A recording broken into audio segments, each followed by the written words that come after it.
अस्सलाम वालेकुम व्यूअर्स। दिन को मैंने एक खबर लगाई थी मलुकड़ा चिनार के बाज़ार में वन व्हीलिंग और तेज़ रफ्तारी करने वाला ये नौजवान जिसको आप देख सकते हैं, मौलाना जाहिद साहब के साथ इसने बदतमीज़ी भी की। तो अभी ये वहाँ मलुकड़ा चिनार गया था और वहाँ माहिदीन और मुअज़्ज़िज़ीन सारे जमा थे। इसने अपने किए पर माफ़ी भी मांगी और ये इंतहाई शर्मसार हुआ। तो माहिदीन इलाका और मुअज़्ज़िज़ीन इलाका ने इसकी गारंटी भी ली और इसको मेरे पास भी भेजा और मैंने इससे लाइव बातचीत भी की, जो आपको भी सुनवाते हैं। अस्सलाम वालेकुम व्यूअर्स। दिन को मैंने एक वीडियो लगाई थी, ये नौजवान जो तेज़ बाइक चला रहे थे और वहाँ जो ऐनी शाहिदीन थे उनके मुताबिक वन व्हीलिंग भी थी।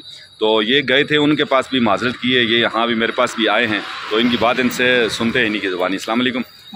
जी बच्चे, आपका नाम क्या है? फैज़ान। आप क्या कहना चाहते हैं? मैं माजरत करना चाहता हूँ सबसे।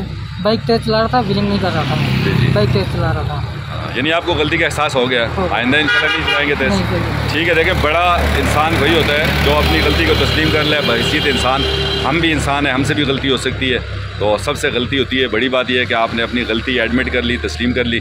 ठीक है Faizan, thank you so much.